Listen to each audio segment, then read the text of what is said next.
It's 9:30 on the East Coast, 6:30 on the West Coast on a Monday. That must mean it's time for your weekly Calamity Jane livestream. James, how are you doing on this very close to spring now? Well, I mean, within a couple of weeks, evening. I'm doing just fine. I think I think you and I talk about this off and on sometimes. Sometimes I get delayed trying to get up and running because I'm dealing with OS issues with Mac, like the Wacom drivers won't work. It's a known issue for a lot of people out there that use Wacom Mm-hmm. pens and stuff like that with Macs, especially the newer Macs.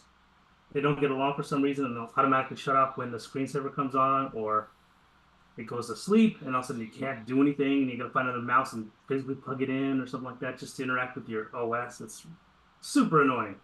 Um, but minor to that, it's outside of that annoying issue. I'm doing just dandy on my side. How are you Love it. doing on your side? Hanging in there, my friend. Hanging in there. I started a new gig. I'm Hmm. working. I'm back in the games industry again, of all things.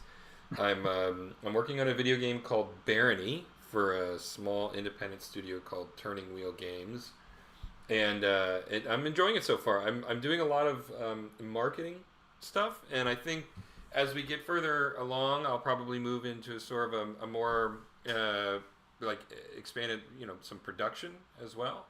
But rest assured, everybody who occasionally watches this, the production on Calamity Jane will continue apace, and we will still have our silly weekly streams, and nothing for the end user should change that much. But I mean, it's a good gig. I'm in a.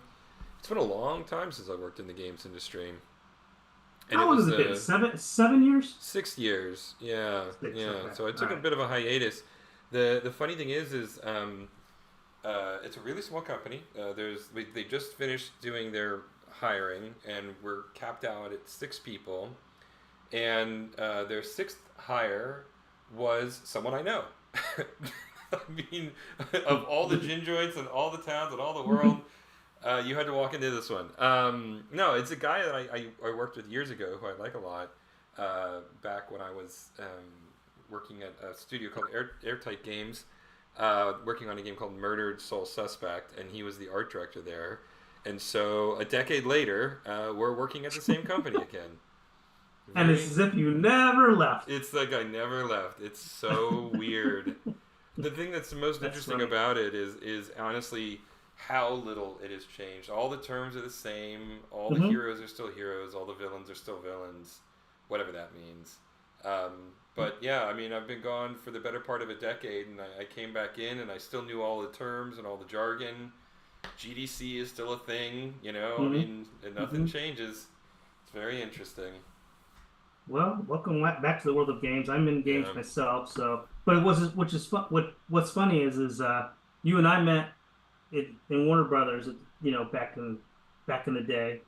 But we never worked in games directly together, but we worked on Mm-hmm. animation stuff and everything else. So it's kind of interesting. But then once we kind of split to the four winds, yeah, you've been in games for a long time, and I've been in games and animation. I kind of float around a lot. But yeah, it's kind of funny to hear we're like passing ships tonight. But yeah, Calamity Jane is what is our is our through line. We always stay That's in right. touch That's through that's our production that's our anyway, no our matter what. lodestone, our keystone, Yeah, or whatever you want and it to also be. and also complaining about games in general Oh, or sure. critiquing them, is always fun too. But So I mean, we have the creds, so we can speak to some I degree of guess authority so. on this. I, yeah, either way, even though I didn't, I still still be griping.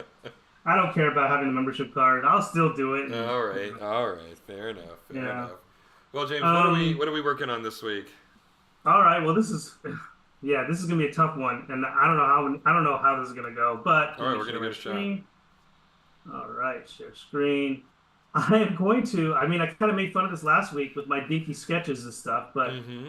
I'm going to work on climbing running down the street. Ooh, that's a Now, really this, specific pose. yeah, it is. And also, you don't really, I mean, you see run cycles usually from three quarters or front view but usually, or profile. But at least in my experience, you don't really see them that often from behind. And they're more, because honestly, they're a little more, at least for me, they're a challenge to do.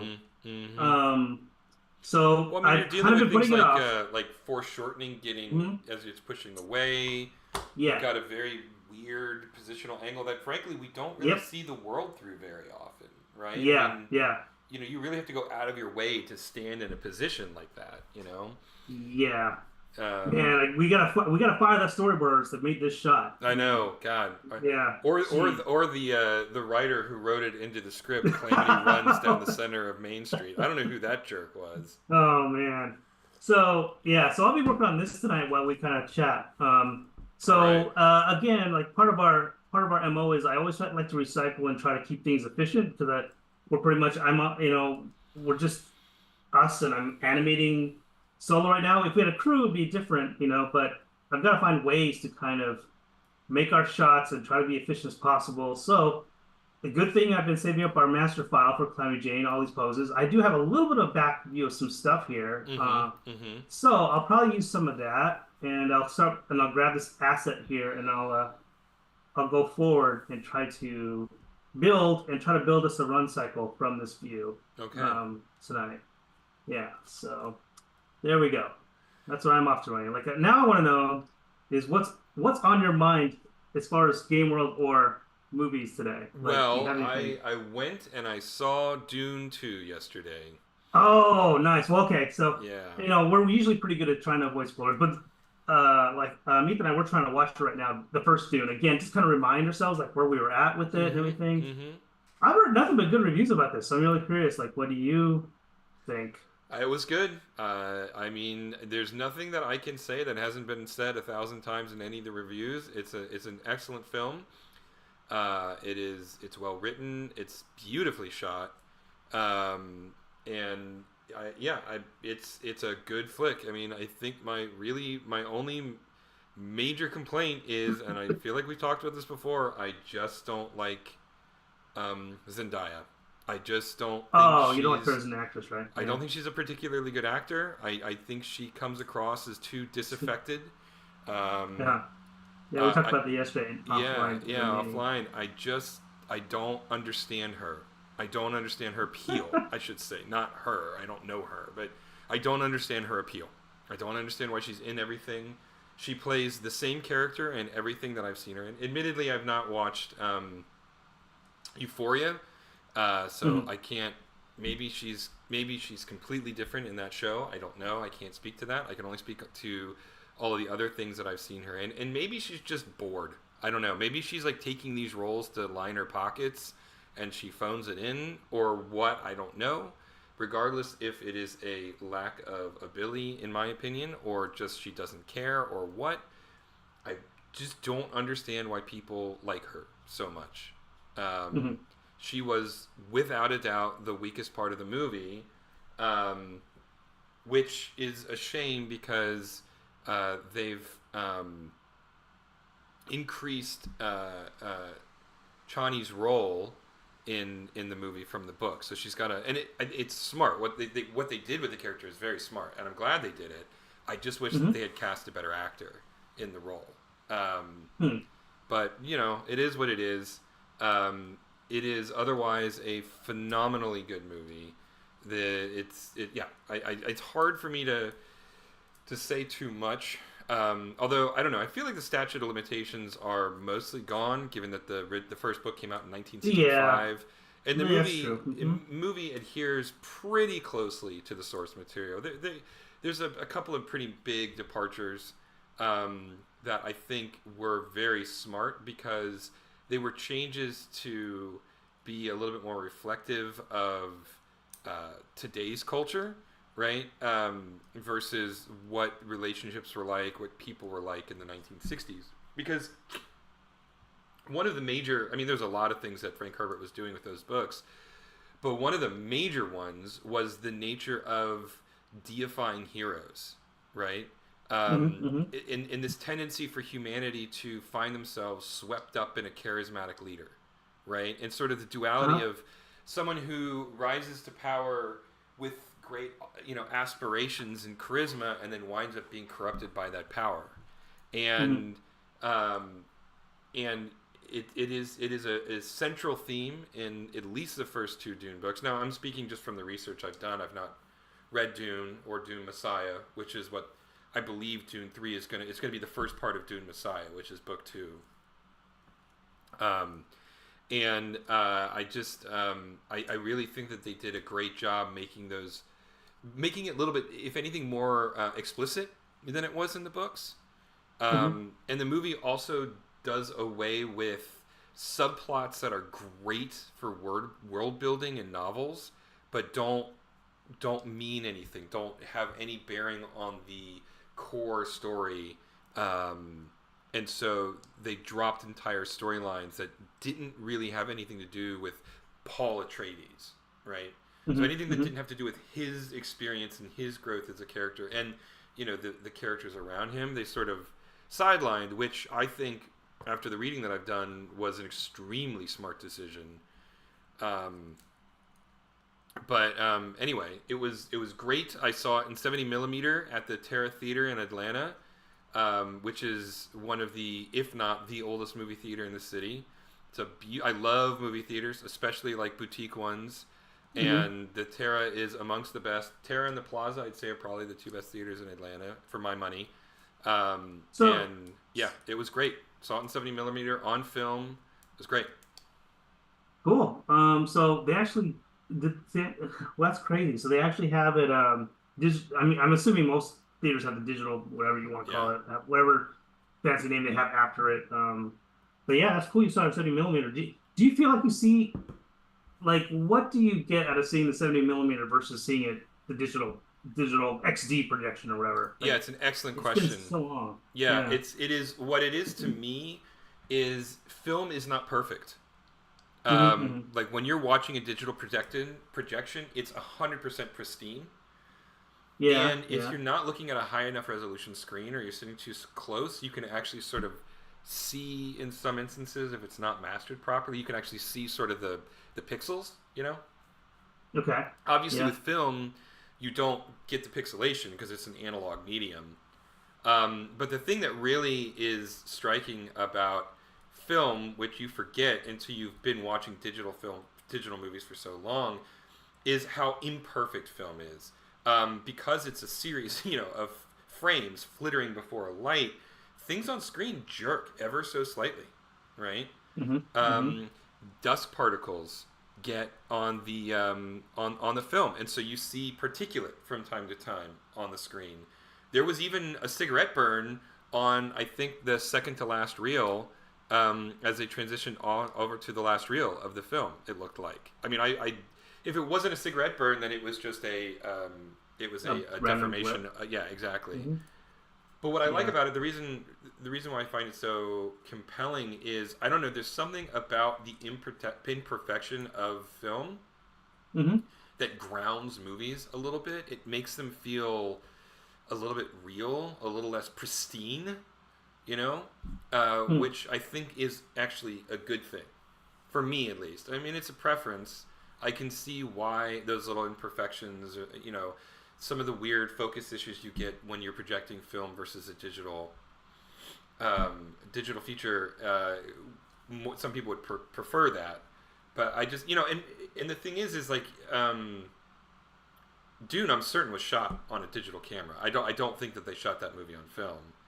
Yeah, that was Um, gonna be my next question. Was because like, what did they do? Like, did they put a filter on to make it look like film? Because everybody shoots digital now. I can't imagine. Well, I mean that's wrong. I don't know for sure, but I would imagine most directors do, especially younger ones, well, I mean, right? there'd be no reason to shoot Dune on film, given how many effect Yeah, shots that there are in it, because you're yeah. just going to have to Uh-huh. transfer the film to a Mm-hmm. digital format to add the special effects, then to transfer it just back to film. So there's no point in shooting it on film, in my opinion. A movie like that, at least. Um, Yeah. so I'm certain what they did is they just shot it digitally, did all the special effects, and then developed it on film, right? Okay. And so, like, in that sense, it's not like a true film movie. It's not like when Mm-hmm. Tarantino shot Hateful Eight on 70 millimeter film and Mm-hmm. then Mm-hmm. projected it on 70. I mean, that was a true film to film movie, and it was Mm-hmm. amazing to behold. I managed to get the chance to see the 70 millimeter Hateful Eight, Mm-hmm. which was almost 4 hours long, but it was great. You can actually, this is an aside, you can actually watch the full version on Netflix, but they've broken it up into 4 1-hour segments, and so Mm-hmm. they've turned it almost into a mini series, which I think is Oh, really okay. really cool. Highly Mm-hmm. recommend that. If you haven't seen Hateful Eight, or if you haven't seen it in a while, highly recommend getting on Netflix and watching the 4-part mini series of the Hateful Eight. Really really great. Mm-hmm. Um, anyway, so yeah, I mean that's what it is. So even a movie like Dune that was almost certainly shot. I mean, I'm not 100%, but I'm like 99% sure that it was shot digitally. The transfer to film and the projection on 70 millimeter. It's just the nature of how film is projected when it's on film that it gives it just a very distinct, unique vibe, right? It's not like Mm-hmm. it doesn't look better because the film resolution is the resolution as transferred to the 70 millimeter print, right? Mm-hmm. It is purely a nature of the physicality of how film is projected that gives it a little bit of flavor, gives it a little bit of character, like almost like aging a wine is in an imperfect metaphor. Mm-hmm. So yeah, it was great. It was great to see some of the jitteriness of it, some of the weird focus elements of the movie, of how you project through film. Some of the little particulate that gets on the film that adds just the slightest bit of distortions, right? I mean, it's sort of the same thing that people talk about the warmth of records, and I think Mm-hmm. part of it is because it is imperfect, right? Because records, yes, the waveform technically is more perfect because you're not synthesizing the waveform in a digital media, but I think also just that you do get some pops from time to time. Do get some hisses from time to time, and I think that is the character of records, and it's the character of film. So that was a really long rant to say I highly recommend it if you were into that kind of experience to seek out the 70 millimeter. If that's not something you really care about, it's not like the movie is worse for seeing it in a digital format, right? Mm-hmm. It's still a great movie that stands on its own merits. But yeah, there you go. That was a really long-winded diatribe that I don't really know went anywhere. No, it did. I mean, I'm gonna I'm gonna pretty much just put it into a digestible pill for me. Yeah, Just to say, that you was a pretty much lot. what you're pretty much saying is you like the human fingerprint that's Mm-hmm. being clearly that can be clearly seen in the you can see the history. It's very similar it's like yeah, it's like any piece of art. When you're looking at art, sometimes you enjoy seeing the under sketch of a painting, like where you actually see what the artist did to get to that point of shaping a form. And you actually see some hints of history as they Mm-hmm. build up, especially with oil painting, or if you're using really light acrylics or a watercolor. And then with film, that's kind of their way of doing it too. Is you kind of although it's kind of reversed because some of the things you were talking about were all kind of post production kind of stuff. Like maybe they're doing something here and they get their fingerprints or they get their effect on there and it's not perfect. But that's human hands that are doing that. It shows the signs that there's a civilization that's actually involved with creating this piece of art that you're witnessing. Versus, I totally understand where you're coming from in that regard. Because yes, when you do watch it digital, especially even you can even take this subject matter and go even to 3D animation versus 2D animation. Especially the older stuff where 3D everything's perfect, flawless with Pixar stuff, and then you look back at the Snow White or something, or any of the '80s or '70s Disney movies, and you'll see light sketches of stuff, and you'll see kind of really random imperfections.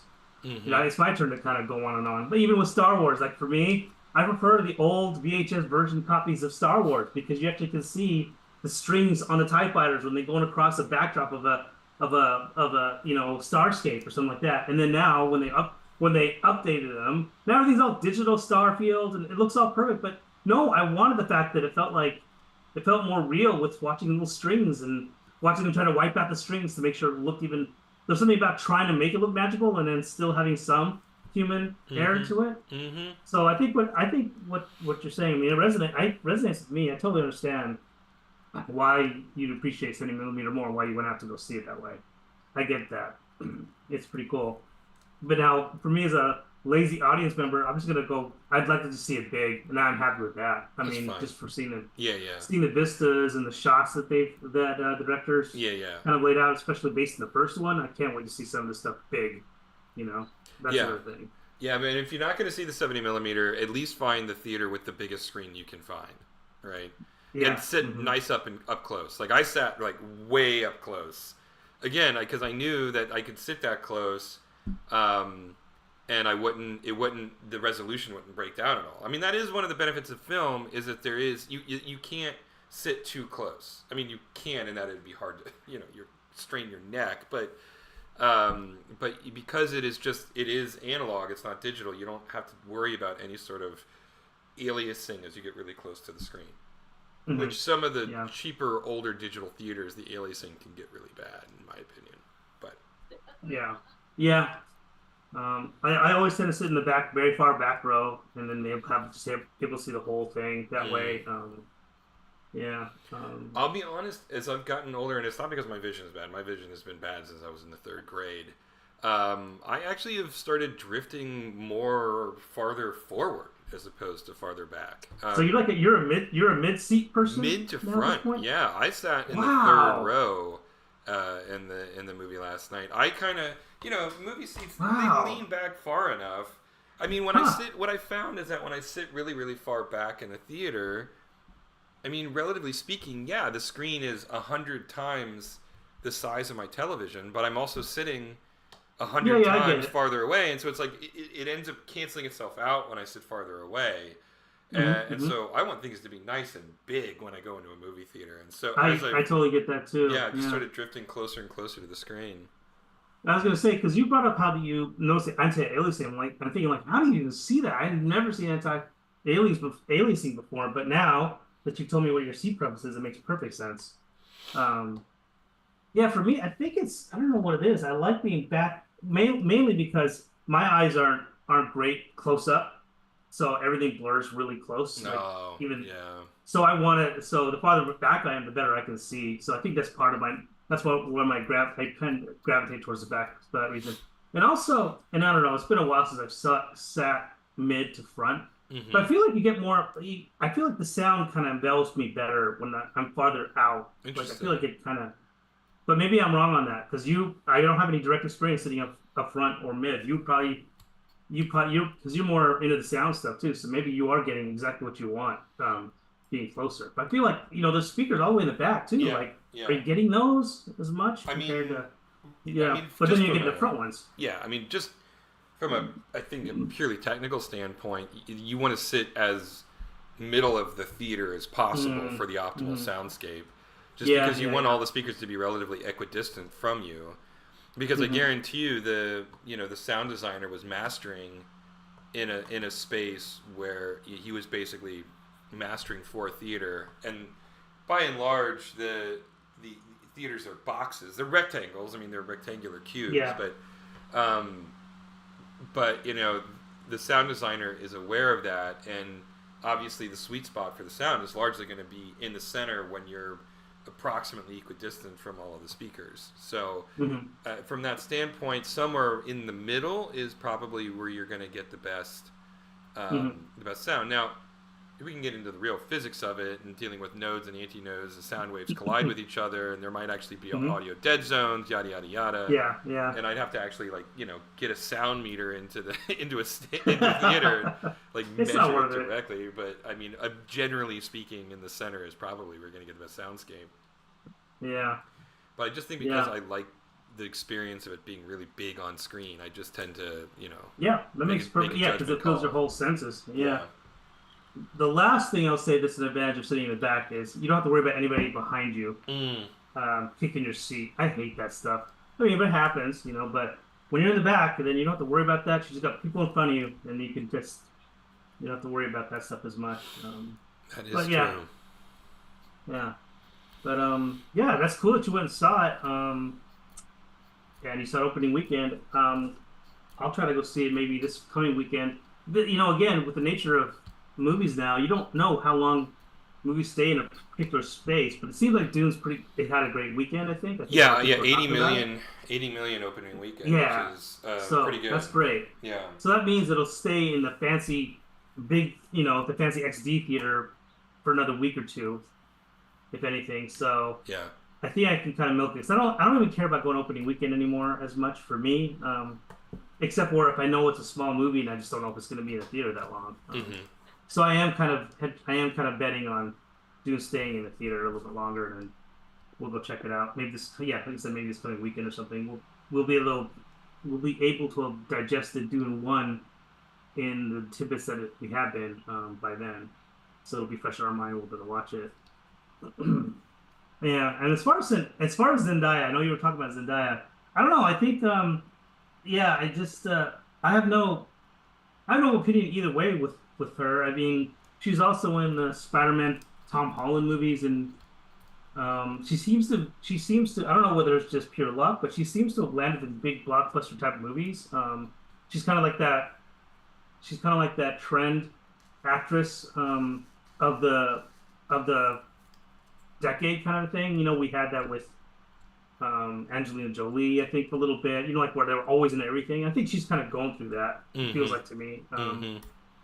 But as to whether we'll see her acting chops, you know, and anything, I haven't seen Euphoria either, so I don't know whether she does an incredible job there or not. I mean, I think she's just there for the role.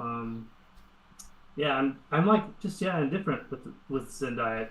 You know, even with for example, we talked about Poor Things. Emma Stone, I was always nonplussed with Emma Stone too. I saw Hope. She was in the Spider-Man movies too, and she just played Gwen Gwen Stacy, I Stacy, think. yeah, and the Andrew Yeah, Garfield ones. she was, you know, she just filled in the role and did fine. You know, she was the love interest, and until Poor Things, I never saw her acting chops either. But now I'm impressed with her as an actress. You know, so maybe it's just one of those things where you have to kind of wait a while to see when they actually land a role that they want to do and they want to show off their stuff. And then even going back to Angelina Jolie, I think she started out on fire with like, you know, I remember seeing her in Hackers and then Girl Interrupted, and that to me, it felt like she had really good acting jobs. Then after that, I felt like she went the other way. Yeah, she went that's in me. she went in a direction I was not expecting. I'll be honest, I was never. No, I know people have loved Angelina Jolie since it seems like the dawn of time. Yeah, she's not. She was always just sort of like, okay, everybody loves Angelina Jolie, I guess. I mean, I don't, Yeah, I just find her to be there, right? I mean, she's not like a yeah. See, detriment to a movie, but she's not really boosting the movie either, you know? She's see, sort of that's and like that's where I'm at with. yeah, That's the same thing with Zendaya to me. Like she's the new version of that. But we always seem to get those type of Hollywood actresses where they get everything and they're just to kind of fill that role. You know, yeah, I I don't know. mean, That's how I feel about it. well, I mean, yeah, yeah, I totally agree. But Yeah. beyond that, I choked down the Danny DeVito Subway commercials, and I watched a few episodes of the Mr. and Mrs. Smith TV show. So just to catch up, I don't Yeah, think anybody that haven't no one listened to has this. Like, context. what is this Danny DeVito stuff? No, like yesterday, Eric and I were talking. I was like, have you seen Glover's new project? Mr. and Mrs. Smith. He did a great job in it. He's like, no, I didn't. And Eric, you said nope. I refuse to watch it because the Danny DeVito Subway commercial I tried watching prevented it me from once, doing. and there was just this horribly obnoxious Danny DeVito Subway commercial for Because a of service course, that I already pay for. yeah, I know. I understand the ideology. I understand your ideological stand. Like, no, I refuse to do this. I've been paying forever. I didn't have had a commercial. I was like, I'm kind of like that too. I don't even want to use Prime if I can help Right. it. But If I can help it, I avoid it like the plague. yeah, I find it insulting too. I find it really annoying. But anyway, okay, so let's get that aside. You did Right. get past the Danny DeVito commercial, Yes. and now, And it's excellent. It yeah, really is excellent. You were 100% right. Maya Erskine and Donald Glover have just a palpable chemistry. yep, yep, And it's like that chemistry where you sit there and you wonder, okay, is this sort of like a Ewan McGregor, Mary Elizabeth Winstead situation, or Tim Burton, Helena Bonham Carter situation, where they meet each other on the set of a movie, have an affair, and divorce their significant others and marry each other? Brad Pitt and hmm Jennifer Aniston, all those famous affairs that started from and how Brad, yeah, because that's where he met Angelina Jolie. Speaking of her, was on the original Mr. and Mrs. Smith, yeah, which was a I don't think that was mediocre that. movie. I mean, Yeah, it was yeah, just like when they were remaking it, I'm like, why? Why? Who is the Yep, audience yeah. for this? You know. Yep. I'm with you. But no, it's completely different than Mr. and Mrs. Smith. I mean, the original movie was 100% camp. Yeah. You know, interspersed with a couple of decent gunfight scenes. But generally speaking, it was a disposable, forgettable popcorn flick, in my opinion. I know some people swear Mm-hmm. by that movie. Mm-hmm. But Mr. and Mrs. Smith, the TV show, is a really clever way of discussing the birth, life, and death of a relationship. Like, just what it's like to Yeah. be down to the Yeah. title of the episode, where it's like first date, second date. So you're thinking about having children, couples therapy, and it's just like it is so funny the way that they are. They're drawing a parallel between the nature of relationship and working together through the lens of super secret spies. Yeah. Um, it's extremely well written, phenomenally acted.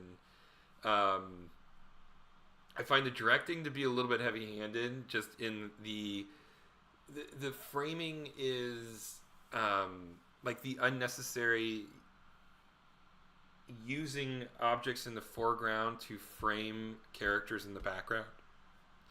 So Mm-hmm. there's like a scene on a train where the director uses like a door in the extreme foreground, so it's very out of focus, to frame Donald Glover and Maya Erskine's character cuddling on a bed, but I didn't know to what end. Like, are we supposed to be voyeurs into their life? Like, why are you doing this? If you're doing this just because you think it looks cool, then you're doing it wrong. You know, like Mm-hmm. if you want us to feel like we are getting a naughty look into their lives, that's one thing. But that also feels weird within the scope of the scene, which is supposed to be very sweet and loving, and Mm-hmm. it sort of undermines that sweet lovingness of it if our POV is us spying on them, right? Like sort of the fetishistic scopophilia of envying this couple's relationship from afar.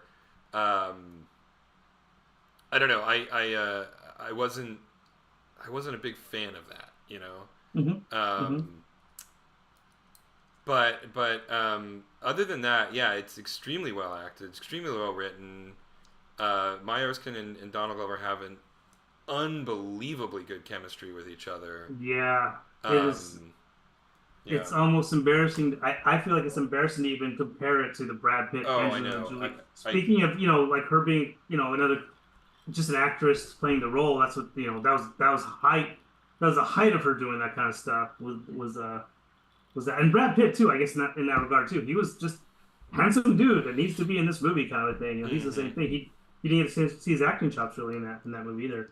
But yeah, this the pairing of those two, and again, it's worth mentioning. This is the same for the most part from what I see in the credits.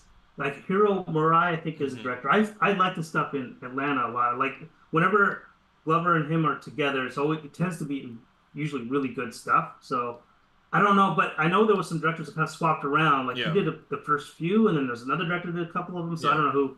So in your case, when you're talking about these shots, I'm not sure if it was Hiro Murai that did them or not. But No, yeah, that's why I'm overall, thinking though, just the director, because I don't remember who directed that yeah, episode. yeah. But I mean, But in it could general, it could also have been the cinematographer too, right? I mean, we tend to mm-hmm, blame mm-hmm. things on the Yeah, yeah, yeah, director, yeah, but there's plenty of times where the DP is like, "I want to shoot it this way," and the director's like, "That's fine, let's go." yeah, yeah, yeah. I want to get home and work. Yeah, Yeah. yeah. But yeah, the casting's excellent. So did you finish? Like, did you binge watch all of it, or where No, you no, no, at no. with it? I've gotten to the couple therapy episode, and I Okay, over like 2 days, I was like watching 2 or 3 a day, okay. and that Yeah, you're one, almost done I then. mean, I won't go into it too deeply, but it was pretty rough watching that episode. Just from a Because of personal personal, experiences yeah, standpoint, yeah. yeah, yeah. Because you sit there and you get it at an intimate level, like, and this is how you know how genuine it is, because when you watch that kind of thing and it feels artificial and fake, you just find it annoying or unintentionally Yeah. comedic. But the Mm-hmm. more Mm-hmm. genuine and real it is, then it's just like it hurts. It's super interesting So that's where you were at. You said you felt like it would hurt Yeah, yeah, watching it. exactly. Because especially given how what a good job they did, you know, not just in the writing but in the acting of making you believe these characters' relationship. Um, Hmm. and it's so much so that you know that their chemistry is so good, you see it coming. It's like, okay, they're gonna fall. There's gonna be a fall here, you know. Hmm. And so when the couples therapy showed up, and props to Sarah Paulson, by the way, her marriage counselor character was an absolute She was riot. awesome. Oh my god, Yeah, just like yeah. when he, I'm gonna just spoil a joke, but I have to Okay, do it because it yeah, was just a yeah. riot. And the way Donald Glover plays it too, it's just so naturalistic and so funny. Um, uh, uh, he walks over to the piano in that one scene and starts tinkering on it, and she goes, "Oh, that's not a playing piano." And he was like, "Oh, sorry." And she goes on to tell this like heart wrenching story about like where the piano came from and how much effort it took to get it here, and and then he's like, "Oh, I had no idea." And she's like, "It's okay. I tell people that often. You'd be surprised at how much I tell people that, or something like that." And then he just sort of tosses away. He's like, "Well, I mean, maybe you should get a sign or something." It's this great comedic moment. I mean, Yeah, what a! I mean, it was a powerhouse role performance from her. Like, I really, she was a great like those kind of smarmy, artificial yeah, bullshit yeah, couples therapists that you hear about. She nailed it. I loved her character in that show. yeah. It again, like through and through, is one of my. It's like a sleeper, one of my favorite shows that's on Amazon right now, and I find it's must. I'm so happy that you checked it out because I was Yeah, like, man, Eric just gotta check this out. Because first of all, it's Donald Glover, and he's yeah. from Community Days and all that stuff. So it's so much. At least for me, I feel like it's so much fun to watch where he came from and just how versatile he is, and how he still is able to do the comedic stuff, and he could do dramatic. He's just a really good actor. Mm-hmm. So yeah, even his Lando stuff on Star Wars, I'll still enjoy just watching him do stuff and perform. He's just terrific. Mm-hmm. Um, Yeah, I mean each, he's a fucking powerhouse, and I hate him because he's so mhm. talented. It's unfair. Yeah, yeah, he's one of those guys. He's Yeah, just I one of those know. guys. It's And like, you know what? I don't like you. I'm sure you're a yeah, great guy or whatever, but I yeah, don't yeah, like you because no one should be allowed to be that fucking handsome and that yeah, I know. talented and that good at Yeah, comedy and that good of a and then he has writer this. and a performer Yeah, and blah blah blah blah blah. and writes his music, and his Yeah, music's compelling. yeah, yeah. Like Childish it's like you're Gambino not. is great. Yeah, He's, because the yeah, internet is a phenomenal album. yeah, I mean, and so is all of them too. I mean, like, yeah, anyway, um, yeah. yeah. So, but I've And we thoroughly been enjoying the show. Yeah, and again, the casting for with is there the actress's name is Maya Erskine, Mm-hmm. Erskine, right? Mm-hmm. She's like I was like is like out of left field. Like man, she's the perfect foil Mm-hmm. or spouse for Donald Glover's character. I mean, I just couldn't get over how they figured this out because her Mm-hmm. comedic timing is perfect, and she's got to play it more dry and more subtle. It's just yeah, I guess we're gushing over this one. Like it's just like the pairing, the chemistry, everything you just said at the top of our combo with this one is dead on. Like it's just it's a joy to watch when a show comes together or when artists come together and can put together something cool like that. And yeah, just awesome. Mm-hmm. Now, on the flip side, this is I'm doing my run cycle with Calamity, and it's gonna take some time. This might be another stream or something like that, but I do have some stuff blocked out. Mm-hmm. But I might be at a good spot to stop here because I need to kind of. Sometimes when I'm working on animation, or I'm sure you're doing this with writing too. Sometimes you kind of lay down some groundwork and then you got to step away a little bit and go, Yeah. okay, what needs to really work? I've got some really really basic sketches of what I want to do. The speed isn't right, but again, I've got to also figure out this is an issue with Calamity too. Um, to kind of, I mean, it's not necessarily a bad issue, but it's just her character. She's got to drag that tail, Mm-hmm. and that tail's pretty prominent from the back view. So I've got to figure out how to make it look like she has some weight with that tail. Like, is she dragging kind of like because the tail's pretty heavy? And this is more of a question down the line: is Calamity kind of matures with her character, or something like that, maybe she has the ability to even have her tail be lighter so she can move faster when she understands her abilities and stuff like that. Something else I'm posing just as us is Mm-hmm. in the writer's room right now, we're talking about stuff. Because as an animator, I definitely want our animator cool at some point where she's not struggling with the tail. But the tail's really important. It's a metaphor for all kinds of stuff with her struggle. And I totally get that. And we need to do that here. But this is just in my head too as I'm working on her. So I want to throw it out there to the writer as I'm doing this too. I think it's kind of fun. Yeah, I think it's an absolutely viable and appropriate way to express her development as a hero, for sure. I 100% agree with you. One thing I'd like to toss out to you is yes, I think it does need to hit the ground, and I think Hmm. as you animate it, having little puffs of dirt every Hmm. Hmm. time, like Sure. that would really sell the weight as she's running, right? So here's the okay. So while we're here, so my original thought was like it's actually the tail's dragging on the ground, like it's Okay. that like it's a heavy bag, Right, right, like right. you're at the airport watching people drag their Driving their suitcase. suitcases behind them, sure. Yeah, so it's not even plopping up and down, but it can still have the dust clouds and stuff like that. I don't. I'm kind of indifferent to that. I can still make it feel weighty as if it's plopping and down, plop, plop, Mm-hmm. plop, like that. Like, and maybe we're getting really in the weeds with how heavy is that tail? Is it a tail that, yeah, is it a suitcase tail or is it just a really heavy tail that just kind of bounces off the ground? I don't know. I'm not sure what the answer is to that. That is your call. I do think though that's a problem for you to solve. That's a James problem. Um, but yeah, I do think that you are right though that it does need to have a strong sense of weight. However you decide to represent that, Mhm. it definitely does need to So feel heavy. So yeah, this is where I'll pause and think about it for a All little right. bit. But I think we're in a good spot for our stream anyway. But yeah, when I revisit this maybe next week, I'll see where I can get with it, and we'll keep on trucking. Excellent. Well, we'll call it there for the evening. Um, as always, you can find us on calamityjane.rocks. That'll take you to our Patreon site. Please consider subscribing and helping us make this cartoon a reality. Your other option, of course, is to watch us on YouTube and Facebook, which presumably is where you're watching us right now. You can also find us on Instagram at Calamity Jane Salamander, where we post little tidbits and backstories and all that kind of jazz. And more is incoming, I'm sure. We are sort of working behind the scenes trying to figure out what we want to do with some stuff, so stay tuned to that. Otherwise, we will see you next Monday at the same Salamander channel, the same Salamander time. James, stay safe out there. We'll see you soon. Good night, everybody. Good night.